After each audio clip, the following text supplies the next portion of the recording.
성도 여러분, 우리 지난 주일에도 평안하셨습니까? 오늘은 제 12과를 공부하게 됩니다. 주의 날. 이 주의 날이 무엇인가? 주님의 날, 재림하시는 날, 심판의 날, 그런 뜻입니다. 주의 날이라는 제목으로 베드로후서 3장을 공부하게 됩니다.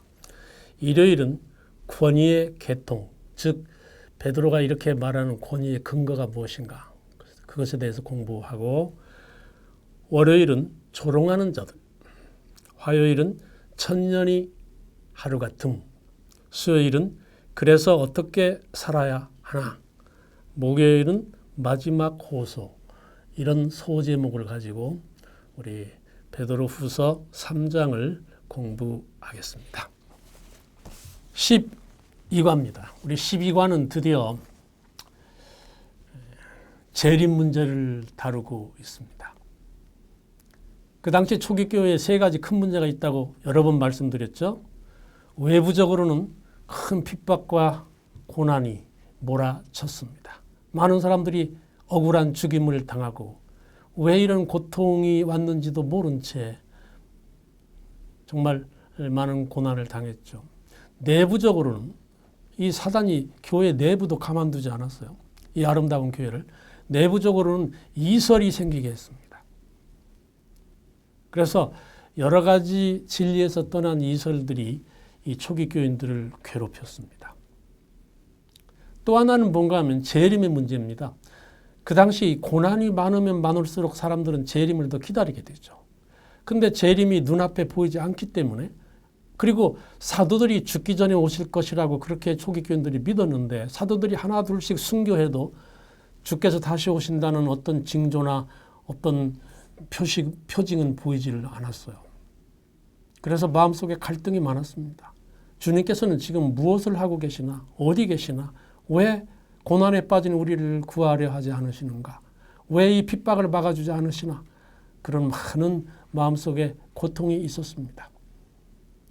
그래서 베드로 후서는 3장 마지막에서 이 극심한 고통을 일으키는 이 문제를 다루고 있습니다. 근데 사실은 그 당시에 이 문제는, 재림과 재림의 지연 문제는 오늘날 우리들의 가슴 속에 있는 문제이기도 합니다. 이 세상이 이렇게 악하고 이렇게도 우리한테 고난이 많은데 왜 2000년이라는 긴 세월 동안 주님께서는 오시지 않는 것일까? 그렇다면 언제 오시는가? 그런 문제는 오늘날 우리 가슴 속에도 있는 심각한 문제입니다.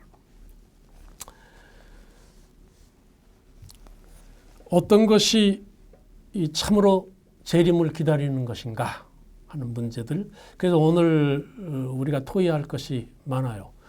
오늘날 우리 교회도 이 재림에 대해서 여러 가지 생각들이 있어요. 어떤 분은 참으로 진실되게 주님 만나기를 사모하면서 정말 간절히 기다리며 사는 분들이 있죠. 그 반면에 어떤 분들은 이 주께서 다시 오신다는 징조나 혹은 어떤 사건이나 연대나 때와 시기나 그런 것에 너무 집착해가지고 좀 극단적으로, 뭐 그게 나쁜 건 아닙니다만 좀 극단적으로 거기에만 매달리는 사람들도 생겨났습니다. 또 반면에 반대편 극단으로, 지금까지 우리가 기다렸지만은 언제 주님께서 오실지 모르겠다. 벌써 많은 세월이 지나가지 않느냐. 그래서 무관심하고 그냥 세상에 휩쓸려서 살아가는 사람들도 또 이렇게 생겨났습니다. 또 재림에 대한 많은 이설들도 또 교회 안에 생겨났죠. 그래서 이 초기 교회의 재림에 대한 문제는 그냥 2000년 전의 문제가 아니라 오늘날 우리들의 문제입니다. 어떻게 하는 것이 재림을 참으로 기다리는 것이냐? 어떻게 사는 삶이 종말적인 삶이냐? 하나님께서 기뻐하시는 그런 중요한 문제들 오늘 충분히 여러분께서 토의하시기를 바랍니다. 기억절은 베드로후서 3장 11절이죠. 유명한 말씀입니다. 이 모든 것이 이렇게 풀어지리니 너희가 어떠한 사람이 되어야 마땅하냐. 거룩한 행실과 경건함으로 하나님의 날이 임하기를 바라보고 간절히 사모하라. 우리 재림에 대해서 우리가 어떻게 해야 할지를 가르쳐주는 유명한 말씀이 오늘 기억절입니다. 그럼 먼저 일요일 소지로 가보겠습니다. 권위의 계통. 이게 도대체 무슨 말인가? 권위의 계통이란 말이. 이 베드로후서 3장 1절 2절에서 말씀하고 싶은 것은 이겁니다. 베드로가 이렇게 본격적으로 재림 문제를 말하기에 앞서서 베드로가 이렇게 확신 있게 성도들한테 말할 수 있는 근거가, 권위의 근거가 뭐냐, 그 계통이 뭐냐, 지금 그것을 말씀하고 있는 겁니다. 계통이란 말이 좀 어려우면, 족보라는 말이 어려우면 근거라고 생각하시면 돼요. 베드로의 권위의 근거가 뭐냐? 무슨 근거로 이렇게 확실하게 재림에 대해서도 말할 수 있느냐? 그걸 한번 생각해 보자, 그것입니다. 근데 베드로는 거기에서 두 가지를 듭니다. 하나는 거룩한 선지자들이 하신 예언의 말씀. 이걸 쉽게 말하면 구약성경입니다. 선지자들의 말씀과 또 우리 주 예수 그리스도께서 말씀하신 것에 기초하고 있다. 베드로는 그렇게 말하고 있습니다. 우리 주 예수 그리스도께서 말씀하신 것은 그 당시에는 신약이 없었지만 오늘날 우리 신약성경이죠. 그러니까 구약성경과 선지자의 글과 예수 그리스도의 말씀, 구약성경과 신약성경. 다시 말하면 베드로가 그렇게 권위 있게 권면하는 그 근거는 다른 데 있지 않고 오직 영원히 변하지 않는 말씀에 있다. 그것을 확실하게 밝히려는 것이 이 3장 첫 부분의 뜻이고 오늘 우리 일요일에 우리가 공부해야 할 것들입니다. 베드로후서 3장은 처음에 재림 문제로 들어가기 전에 이 편지를 쓴 두 가지의 목적, 베드로 전서와 후서를 쓴 두 가지의 목적을 먼저 밝히고 들어갑니다. 첫 번째 목적은 뭔가 하면 이 두 편지로 말미암아 진실한 마음을 일깨워서 예수 그리스도를 생각나게 하려고 이 두 개의 편지를 쓴다. 그렇게 말씀하고 있고 또 하나는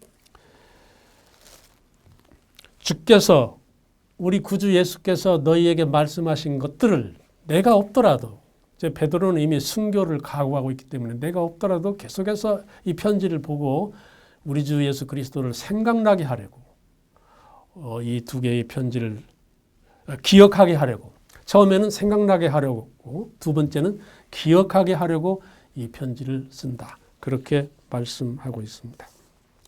즉 성경만이 하나님의 영원한 말씀만이 모든 것의 권위의 근거가 되는 것이다. 그렇게 우리에게 가르쳐주고 있죠. 우리 월요일 소지로 가봅시다. 월요일 소지는 제목이 조롱하는 자들인데 베드로후서 3장 3절 4절 말씀입니다. 먼저 이것을 알지니 말세 조롱하는 자들이 와서 자기의 정욕을 따라 행하여 조롱하여 이르되 주께서 강림하신다는 약속이 어디 있느냐. 우리 조상들이 잔 후부터 만물이 처음 창조된 때와 같이 그냥 있다. 이렇게 조롱한다. 그렇게 말씀을 했습니다. 그러니까 우리가 가지고 있는 신앙, 특별히 다시 오실 주님을 기다리는 재림신앙에 대해서 조롱하는 사람들이 말하는 근거는 이런 것들입니다. 태초부터 아주 옛날부터 지금까지 역사는 그대로다 이거예요. 뭐 변한 것이 있느냐.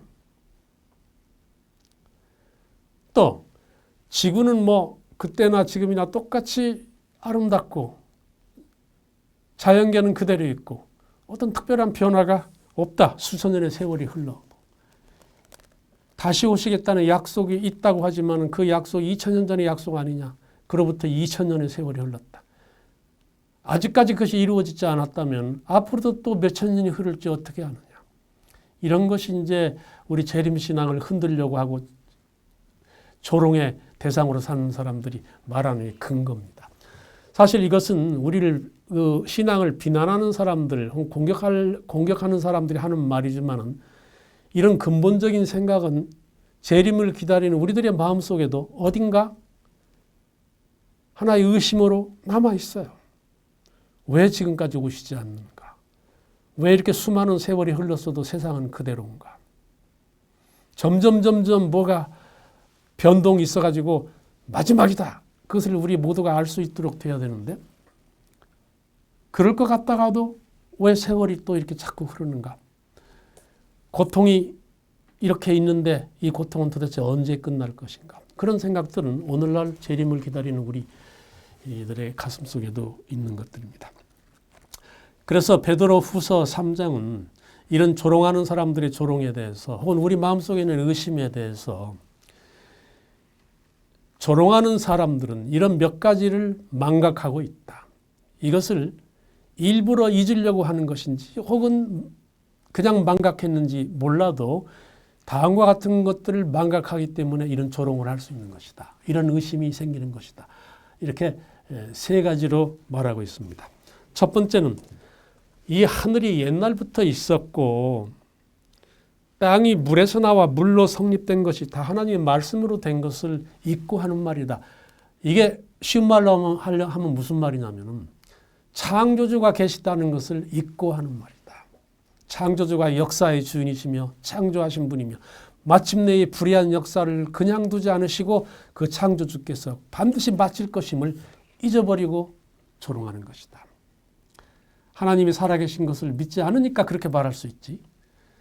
창조주, 살아계신 하나님이 오늘 또 역사의 주인이시고 내 곁에 계신다는 것을 확실하게 알면은 그런 말을 할 수가 없는 것이다. 두 번째로 뭘 망각했다고 베드로 후서는 말하느냐면 그 사람들은 역사, 즉 하나님께서 심판하신 역사를 망각했다. 노아 홍수 때를 보아라. 또 소돔과 고모라 때를 보아라. 하나님께서 그냥 두셨느냐? 아니다. 반드시 심판하셨다. 그 불의를 책망하셨다. 심지어는 노아 홍수 때는 그분께서 그렇게 사랑하시고 창조하신 전 인류가 8명만 빼고 멸망하는 정말 고통스러운, 하나님으로서는 정말 고통스러운 일이죠. 그 고통을 겪으면서까지 불의를 심판하셨다. 그러므로 이 세상을 그냥 두실 리가 절대로 없으시다. 왜 그것을 망각했냐? 성경을 우리가 확실하게 알고 믿는다면 그렇게 조롱하는 말을 혹은 그런 의심을 품을 수가 없을 것이다. 재림은 너무나도 확실하다. 그거죠. 또 세 번째 무엇을 잊어버렸다고 했느냐면 노아 홍수 때는 물로 세상을 멸망했지만 노아 홍수 때는 마지막 때는 불로 반드시 멸망당하고 심판받을 것을 생각하지 않고 그런 말을 하는 것이다. 성경에 이미 그렇게 약속되어 있기 때문이다. 심판은 반드시 우리에게 있다. 그렇게 그것을 잊어버렸기 때문에 재림에 대해서 의심하는 거다. 그렇게 3장에서 말씀을 하고 있습니다. 화요일 소지로 가보죠. 천년이 하루 같음. 이건 무슨 말일까요? 이건 베드로 후서 3장 8절에 사랑하는 자들아 주께서는 하루가 천년 같고 천년이 하루 같은 사실을 이 한 가지를 잊지 말라 그렇게 말씀을 했습니다. 여러분 이 말씀이 무슨 말씀입니까? 베드로는 이 3장 8절서부터 지금 뭘 설명하려고 하느냐면 그렇게 재림이 확실한데 왜 이렇게 늦게 오시느냐 이 문제를 지금 설명하려고 하는 거예요. 재림의 지연 문제. 이 재림의 지연 문제는 오늘날보다도 그때가 더 심각했습니다. 왜냐하면 그때는 눈앞에서 무수한 성도들이 죽어가기 때문에 이렇게도 많은 성도들이 죽어가는데 주님께서 왜 안 오시느냐 아주 그냥 절박한 부르짖음이 성도들의 가슴 속에서 터져 나왔습니다. 지금보다 더 절실하죠. 이 문제에 대해서 반드시 이 베드로는 답변을 했어야 했습니다. 그래서 했습니다. 그것이 이제 3장 8절에 나온 대답인데 주께는 하루가 천년 같고 천년이 하루 같다. 이게 도대체 무슨 대답이 됩니까? 재림의 지연에 대해서. 제가 지금부터 4개를 말씀드릴 것이니까 정답이 무엇인지 한번 말씀해 보십시오. 하루가 천년 같고 천년이 하루 같다. 이 뜻이 무엇인지 4개 중에서 하나를 골라보십시오. 첫 번째는 주님의 하루는 우리 인간 세상에서는 천년이나 마찬가지다. 주님께서 하루를 연기하시면 우리는 천년을 더 기다려야 된다. 어떻습니까? 맞는 말 같습니까? 또 두 번째는 사랑하는 사이는, 주님과 우리는 사랑하는 사이니까 사랑하는 사이는 천년도 하루처럼 짧다. 어떻습니까? 이거 맞는 뜻 같습니까? 세 번째는 사랑하는 사이는 기다리는 것이 하루가 천년처럼 길다. 어떻습니까? 이것은. 이 셋 중에서 답이 나왔습니까? 마지막으로는 인간의 유한한 시간 개념으로 하나님의 영원한 무한한 시간을 측량하려고 하지 말아라. 이 넷 중에서 어떤 것이 정답이겠습니까? 여러분 아마 마음속으로 하나 선택을 하셨을 것입니다. 아마 여러분 대부분 다 정답을 이미 아셨을 겁니다. 베드로가 지금 무슨 말을 하려고 하는지. 우리가 어떤 성경절에 대해서 그 참뜻을 알려면은요, 그 저자가 그 성경 구절을 어디서 가져왔는지를 알아야 합니다. 그래서 그 원래 원본으로 가보면 그 뜻이 밝혀져요.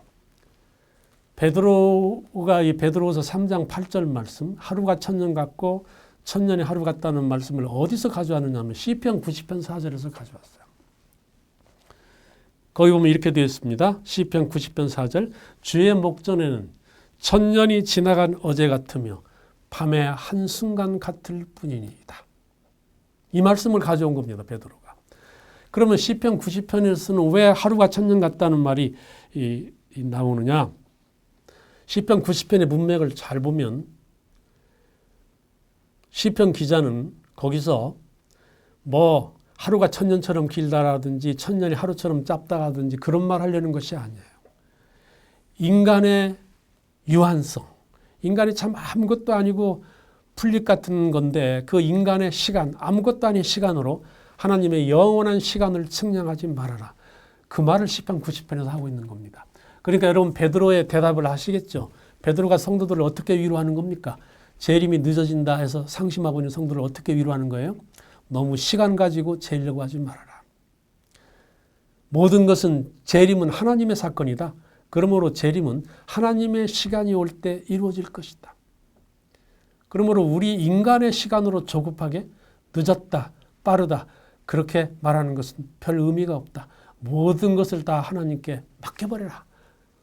오시는 것은 너무나도 확실하기 때문에 그거 가지고 근심할 것은 없다. 그러니까 시간 가지고 괴로워하지 말고 늦게 오신다고 고통스러워하지 말고 하나님께 전적으로 맡기고 마치 오늘 오실 것처럼 우리는 그렇게 생각하고 사는 것이 하나님께서 원하시는 것이다. 지금 그렇게 우리에게 말씀하고 있습니다. 여러분 베드로의 마음이 이해가 좀 되십니까? 두 번째 베드로의 위로는 뭔가 하면은 베드로전서 3장 9절입니다. 그 다음 절. 주의 약속은 어떤 이들의 더디다고 생각하는 것 같이 더딘 것이 아니라 오직 주께서는 너희를 대하여 오래 참으사 아무도 멸망하지 않고 다 구원 회개하게 이르기를 원하시느니라. 그래서 우리가 이걸 언뜻 그냥 들으면 하나님께서는 우리가 다 구원받기를 원해서 다 회개할 때까지 기다리신다. 그런 말로 언뜻 들으면 들리는데 왜 베드로가 이런 말을 했는가 하면 재림에 늦어진다 이 지연 문제는 시간 문제가 아니다. 그것은 하나님의 사랑의 문제다. 하나님께서 참으시는 것이다. 한 사람이라도 더 구원하기 위해서 구원하기를 원하셔서 참으시는 것이다. 어떤 사람은 이 성경절을 근거로 해서 모든 사람이 다 구원받을 때까지 안 오신다 그러는데 그러지 않아요. 여기 그렇게 하겠다 하는 것이 아니고 모든 사람이 구원받기를 원한다. 하나님께서 원하시는 것입니다. 다 구원받기를 원하시는 거예요. 다 구원받을 때까지 기다린다. 그 말씀이 아닙니다. 그 말씀이 아닌 것은 다음에 보면 나와요. 베드로전서 3장 10절에 보면 주의 날이 도둑같이 올 것이다 하신 것을 봐서 끝까지 기다렸다 모든 사람을 다 구원하신다 그런 말이 아닌, 이걸 만인 구원설이라고 그러는데 이런 말이 아닌 것은 분명합니다. 단지 말하고 싶은 것은 이건 사랑의 문제다. 그래서 초조하게 생각하지 말고 오히려 감사해라. 이렇게 시간이 연장됐기 때문에 나와 내 가족과 내 이웃이 구원받을 기회가 생기지 않았느냐. 벌써 오래전에 오셨더라면 우리 가족들은 어떻게 되었겠느냐. 오히려 그것 때문에 감사해라. 이렇게 베드로가 위로하고 있는 겁니다. 우리가 어떤 것을 이렇게 가령 우리가 우리 아이들한테 뭘 주려고 맛있는 것을 만들었는데 야, 엄마가 맛있는 거 만들었다. 가서 먹자. 그러면 어떤 때 우리 아이들이 말 안 듣죠. 장난치는 것이 너무 재밌어가지고 뭐 진흙 가지고 장난하고 가서 먹자. 식기 전에 먹자. 그래도 말 안 들어요. 그때 엄마가 뭐라고 합니까? 너 엄마가 안 갈래? 엄마가 지금부터 하나 둘 10까지 셀 테니까 일어나서 가면 주고 그때까지 안 일어나면 안 준다. 그렇게 하고 이제 엄마가 수를 세죠. 하나, 둘, 셋, 넷, 다섯, 여섯, 일곱, 여덟. 처음에는 좀 빨리 세다가 나중에는 엄마가 누가 더 애 같합니까 사실. 엄마가 애 같아가지고는 이제 8서부터는 천천히 하죠. 8이다 하고 막 호소를 하죠. 너 이제 2밖에 안 남았어. 일어나서 가서 먹자. 9이다.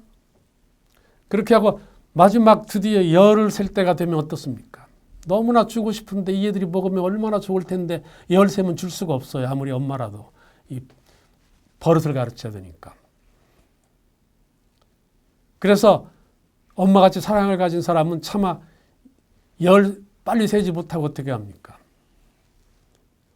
지금 엄마가 10 센다. 여러 번 경고를 했죠. 그래도 말을 안 들으면 10을 차마 못 세고 9 반 하고 반쪽을 더 줄 때가 있어요. 그래서 여러분 이 9 반이라는 숫자는 여러분 그냥 숫자가 아니라 이것은 사랑의 숫자입니다. 반을 더 주는 거예요. 그런데 이 9 반을 이용하면서 살면 안 되겠죠. 이건 정말 그래서 9 반 이미 이 지구는 9 반의 선고를 받고 있는데 이제 나머지 사랑의 숫자만 남았기 때문에 이것을 가지고 몇 년도 계산하는 것은 아무 의미가 없어요.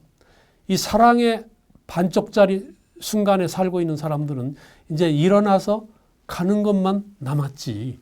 그거 가지고 시간을 계산한다거나 연대를 계산한다거나 그런 것은 이제 별 의미가 없습니다. 이미 사랑의 숫자로 들어갔기 때문에. 베드로가 말한 것은 그겁니다. 주님께서 늦게 오신다, 빨리 오신다, 그렇게 시간으로 따질 것이 아니다. 주님께서는 지금 사랑의 순간 속에서 기다리고 계시는 것이다. 한 명이라도 더 구원받기를 원하셔서. 그러니까 슬퍼하지 말고 의심하지도 말고 오히려 늦게 오신 것에 대해서 감사하면서 기도하며 오늘을 그날처럼 생각하고 사는 것이 우리 성도들에게는 재림을 기다리는 성도들에게 정말 중요한 것이다. 그렇게 베드로가 지금 권면하고 있는 겁니다. 베드로 후서가 수요일 날 보겠습니다. 수요일 제목은 그래서 하는 건데 이 그래서란 말이 도대체 무슨 말일까요? 좀 더 쉽게 말하면 그러므로 이제 어떻게 살 거냐 그거예요. 이렇게 주님께서 오실 것이 확실하고 이렇게 사랑이 많으신 분이 우리를 데리러 이제 오실 건데 이제 어떻게 살면 좋겠느냐. 그러므로 그걸 말씀하려고 하는 겁니다. 어떻게 하면 좋을까요? 이 주인이 늦게 오신다는 것이 알려진 다음에 그 종들의 태도에 대해서 아주 재미있게 잘 나온 것이 뭐냐면 마태복음 24장과 25장입니다. 거기 마태복음 24장 49절에 보면 주인이 늦게 오신다는 것을 알게 되자마자 악한 종들은 동료들을 때리며 술 친구들과 더불어 먹고 마신다 그랬습니다.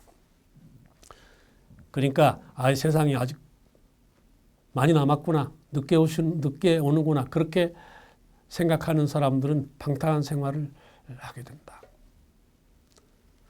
그 다음에 두 번째 태도는 마태복음 25장 18절에 거기 나옵니다. 달란트에 비해서 한 달란트를 주인한테 받은 한 달란트를 가지고 주인을 위해서 일할 생각은 않고 그걸 땅에 묻어버리고 온통 자기 일을 하는 겁니다. 주인이 올 때까지. 이런 태도가 있을 수 있고요.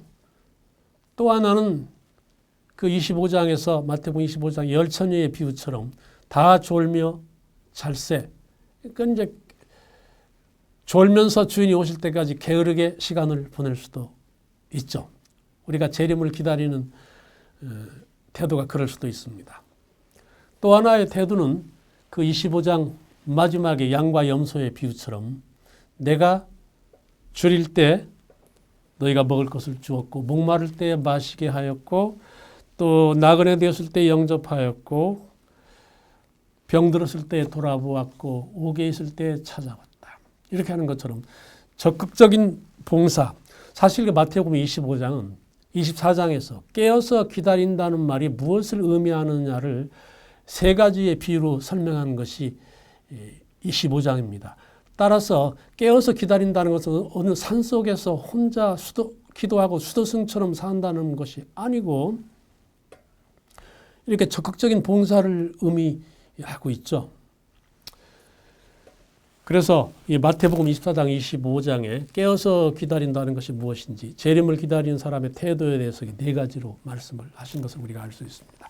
다시 우리 베드로후서 3장으로 돌아가 봅시다. 3장 11절에 보면 어떻게 살아야 마땅 주의 날이 도둑같이 오리니 너희가 어떠한 사람이 되어야 마땅하냐 그랬어요. 어떻게 살아야 마땅하냐. 드디어 이제 베드로후서 3장이 우리 재림을 기다리는 사람들이 어떻게 살아야 할 것인가를 말씀하고 있는 겁니다. 거기 봅시다. 첫 번째, 어떤 사람이 되어야 마땅하냐? 거룩한 행실과 경건함으로 하나님의 날이 임하기를 바라보고 간절히 사모하라 그랬습니다. 분명하죠, 여러분? 첫 번째가 뭡니까? 첫 번째가 거룩한 행실로. 그러니까 깨어서 기도하고 재림을 준비하는 것이 어디 뭐 깊은 시골에 가서 혼자 기도하고 그거보다는 오히려 행실, 거룩한 행실을 여러분 주의하세요. 행실이 있어야 돼요. 행함이 있어야 됩니다. 적극적인 봉사가 있어야 돼요. 사실 우리가 품성을 준비할 때 혼자 깊은 골짜기에서 기도하면 품성이 아름답게 될 줄로 생각하지만 그것이 아니고 품성은 수많은 이 세상의 것들과 함께 부닥치면서 봉사하면서 희생하면서 우리 품성이 고상하게 되는 것이죠. 우리가 손톱에 때가 끼고 더러울 때 사람들이 흔히 하는 방법으로는 머리를 감습니다. 머리를 감으면 왜 손톱 밑이 깨끗해지느냐? 수많은 머리카락에 시달리면서 손톱 밑에 때가 빠져나가죠. 재림을 기다리는 것도 여러분 마찬가지입니다. 그 다음에 두 번째는 경건함으로 그랬어요. 비로소 이제 이 행실과 더불어 뭐가 필요하냐면 우리 영적인 순결과 또 준비가 필요한 것이죠. 마치 그날이 오늘날인 것처럼 그렇게 오늘인 것처럼 영적인 준비하는 것이 필요하죠. 그러니까 우리가 하루를 마감하면서 잠자리에 들 때 내가 오늘 밤에 죽어도 주님의 주께서 재림하시는 날 주님을 뵐 수 있나 한번 생각해보고 잠자리에 드는 것이 필요해요. 하루를 마감하는 게 필요합니다. 아무렇게나 쓰러져 자는 것보다는 하루를 마감하고 잠자리에 드는 것이 재림 준비 중에 하나죠. 세 번째는 간절히 바라보고 간절히 사모하라 그랬습니다. 이 모든 것들, 경건한 것들, 경건한 행실들, 행함과 영적인 준비, 깨어있는 것 이 모두가 의무적으로 되는 것이 아니라 주님을 만나고 싶은 간절함이 마음속에 있어서 그것이 저절로 이루어지도록 되어야 된다. 그날을 간절히 사모하라 그렇게 말씀을 했습니다. 마치 오늘이라도 주님께서 오실 것처럼 그렇게 사모하면서 하루하루를 사는 것이 이게 재림 성도의 삶이고 종말적인 삶입니다. 흔히 우리가 징조를 바라보고 시간을 계산하고 하는 것을 재림 준비라고 오해할 수가 있어요. 사실은 그것은 재림 준비 중에 하나에 불과하죠. 진짜 재림 준비는 우리의 삶입니다. 이게 인격적인 만남이고 인격적인 관계이기 때문에 우리의 삶이 오늘 어떻게 종말적으로 살아가느냐. 그것이 가장 큰 문제입니다. 그래서 뭐 징조를 바라보고 뭐 시간을 바라보고 이런 바라보는 계산하는 신학에서 재림신학에서 벗어나서 오늘을 어떻게 살 것인가 결단하는 이런 이 삶, 이런 삶으로 우리가 종말적인 삶으로 이게 바뀌어져야 이게 정말 재림 성도의 삶이 진실한 삶이 될 것입니다. 어떤 미국 관광객이 스위스에 가서 별장들을 구경하다가 아주 아름답게 손질이 잘 된 별장을 발견했습니다. 꽃들이 만발하고 정말 손질이 잘 됐어요. 어떤 사람이 여기 사나고 들어가 봤더니 관리인만 있고 주인은 없어요. 그 관리인한테 물었더니 도대체 이 아름다운 별장 주인이 누굽니까? 그랬더니 미국에 있는 어떤 부자인데 여기에 별장을 자기가 관리인이라고. 그래서 그 미국의 이 별장 주인이 자주 옵니까? 아니 너무나 바쁜 분이라 그런지 자주 못 오고 벌써 오신 지 왔다 간 지 벌써 한 2, 3년이 지나갔다고 그래요. 그래서 이 미국의 우리 목사님이 너무 놀래가지고 아니 그렇게 안 하는데 주인이 안 하는데도 이렇게 별장이 이렇게 깨끗하게 관리를 할 수가 있습니까? 마치 주인이 내일이라도 오실 것 같이 잘 준비를 하셨네요.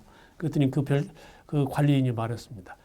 내일이 아니라 저는 오늘 주인이 오신다고 생각하고 늘 관리하고 있습니다. 그래서 이 목사님이 너무 감동을 받아서 이렇게 물었답니다. 그래도 마음속으로는 주인이 안 오기를 바라시겠죠? 주인이 오면 귀찮으니까. 그랬더니 이 관리인이 말했다고 그래요. 아닙니다. 저는 주인이 오기를 바랍니다. 왜 그런가 하면 이건 주인의 별장입니다. 주인의 것입니다. 그래서 그분은 언제든지 오실 자격이 있습니다. 두 번째로 저는 날마다 이렇게 관리를 잘하고 있는데 주인이 오셔서 좀 제가 일한 것을 알아주시기를 바랍니다. 칭찬해 주기를 바라죠. 세 번째는 주인이 와서 자기가 투자하는 것이 헛되지 않은 것을 보고 이렇게 아름다운 별장으로 있는 것을 보고 기뻐하는 것을 보고 싶습니다. 그런데 한 2, 3년 동안 못 봐서 섭섭합니다. 오늘이라도 오셔서 주인이 그렇게 활짝 웃으시는 걸 보고 싶습니다. 이렇게 말했다고 그래요. 저는 그 이야기를 책에서 읽으면서 이것이 정말 재림을 기다리는 사람들의 오늘 삶이 돼야 되지 않을까 그렇게 생각했습니다. 주님께서 오셔서 우리가 준비된 것을 보고 웃으시는 모습, 만났을 때 얼마나 반가울까, 만나고 싶은 간절한 마음, 그런 것들이 우리 재림을 기다리는 성도들의 중요한 마음가짐이 되어야 되겠습니다. 우리 마지막으로 목요일 소식을 봅시다. 베드로의 마지막 호소 그랬는데 베드로는 이 3장을 마치면서 마지막으로 성도들에게 호소를 합니다. 5가지 호소를 해요. 베드로가 호소하는 성도들은 다 참 순교를 눈앞에 두거나 극심한 박해를 당해서 고통 속에 있는 성도들입니다. 그 성도들에게 어떤 호소를 했는지 우리 한번 보겠습니다. 그래서 베드로후서 3장 14절부터 시작하는데요. 마지막 호소가 사랑하는 자들아로부터 시작합니다. 이 베드로가 사랑하는 자들아 그렇게 말할 때는 마음속에 뭔가 그냥 뜨거운 것이 울컥하고 너무나 그 성도들의 모습이 마음이 아파서 마음이 정말 울컥할 때 그럴 때 쓰는 말이 이 사랑하는 자들아요. 마치 친자식들이 고통당하는 것을 보고 그 위로하고 권면하는 같은 그런 심정으로 베드로가 성도들에게 말하는 것입니다. 5가지를 호소하고 있는데요. 첫 번째는 주 앞에서 점도 없고 흠도 없이 평강 가운데 나타나기를 힘쓰라 그랬습니다. 우리가 어떤 때는 이 점도 없고 흠도 없다는 말에 아주 겁을 낼 때가 있죠. 사람이 어떻게 점도 없고 흠도 없을 수가 있는가. 그러나 그리스도 안에서는 가능하죠. 이 점도 없고 흠도 없다는 말, 거룩하게 살라는 말, 거룩한 행실, 이 거룩하다는 말이나 혹은 점도 없고 흠도 없다는 말은 구약 성경에서 어디에 쓰여 있느냐면 하나님께 바쳐질 양을 구별하는 데 쓰였어요. 다시 말하면 이 말은 뭐 말하냐면 어떤 도덕적인 것을 말하는 것이 아니고 단 하나의 흠도 없어야 된다. 그런 뜻으로 우리 인간적인 생각으로 말하는 것이 아니고 하나님을 위해서 구별된 삶을 말하는 겁니다. 세상 사람들과는 뭔가 다른 하나님을 위해서 구별된 삶, 그것을 거룩한 삶이라고 하고 그런 사람을 성도라고 하고 그런 사람을 점도 없고 흠도 없이 구별됐다고 말하는 것입니다. 그런 사람들이 되어라. 두 번째로 3장 15절에서 호소하는 것은 뭐냐면 우리 주의 오래 참으심이 구원이 될 줄로 여기라. 여러분 이게 무슨 위로입니까? 우리 주의 오래 참으심, 즉 늦게 오시는 것이 오히려 구원이 될 줄로 여기라. 이미 우리가 좀 공부했죠? 이걸 시간으로 따지지 말고 하나님의 사랑으로 생각해라. 우리 주님의 사랑으로. 사랑 때문에 이렇게 조금 늦어지는 것이니 나를 정말 구원하고 싶어서 아직도 잘 믿지 않는데 가족을 구원하고 싶어서 늦게 오시는 것이니 오히려 원망하지 말고 감사하는 것이, 감사하는 마음을 갖는 것이 필요하다. 그래서 늦게 오시는 것에 대해서 위로를 받아라. 그렇게 지금 호소하시는 것이죠. 세 번째로는 3장 17절입니다. 무법한 자들의 미혹에 이끌려 굳센 데서 떨어질까 삼가라 그랬어요. 여러분 베드로전서 5장에 뭐라고 말씀했습니까? 사단이 우는 사자처럼 두루 다니며 삼킬 자를 찾는다 그랬습니다. 사단이 찾는 사람들은 믿지 않는 사람들이 아닙니다. 믿지 않는 사람은 그대로 두어도 멸망하니까. 사단이 두루다니며 찾는 사람들은 믿는 사람들입니다. 그 중에서도 더 진실된 사람을 더 공격하겠죠. 떨어뜨리기 위해서. 그리고는 사단은 쾌감을 느끼겠죠. 하나님께서 믿으시는 사람이 이렇게 될 수도 있다. 그렇게 사단이 자랑하지 않겠습니까? 그래서 정말 언제든지 이 믿음의 길에는 위험이 있으니까 싸우면서 조심해야 된다. 항상 깨어 있어야 된다. 그 말이죠. 다윗같이 굉장한 사람도 어떻습니까? 다윗처럼 믿음도 있고 하나님께서 좋아하시는 사람도 어느 날 밧세바 사건을 일으키죠. 사람이 저지를 수 없는 아주 흉악한 악한 죄를 짓고 맙니다. 삽시간에 그렇게 돼버리고 말죠.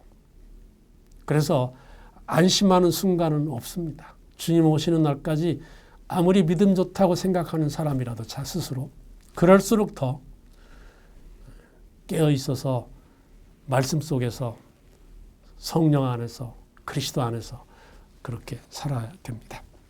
그렇게 권면을 했습니다. 그 다음에 3장 18절에 보면 네 번째 권면, 네 번째 호소가 나옵니다. 우리 주 곧 구주 예수 그리스도의 은혜와 그를 아는 지식에서 자라가라 그랬습니다. 재림을 기다리는 성도들의 삶은 날마다 자라나는 삶입니다.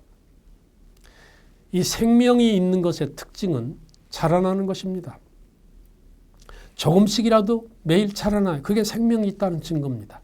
만일 자라나지 않는다면 그건 병들었거나 생명이 없는 것이죠. 자라나지 않는 것이 시간이 오래가면 문제입니다. 우리 교인들 중에서 어떤 분은 처음 믿을 때 믿음이 지금보다 더 나았어. 지금은 더 못해. 그런 걸 그렇게 말씀하시는 분이 계신데 그러면 큰 문제입니다. 여러분 그게 자랑이 아닙니다. 처음 믿을 때보다 지금이 더 못하다면 그건 절대 자랑이 아니죠. 죽었다는 말이죠. 자라나지 않았다는 말입니다. 병들었다는 말입니다. 그래서 매일매일 자라나는 것이 중요하다. 베드로가 그렇게 권면하고 있습니다. 우리가 이 말씀을 명심해야 되겠습니다. 오늘 내가 자라났나?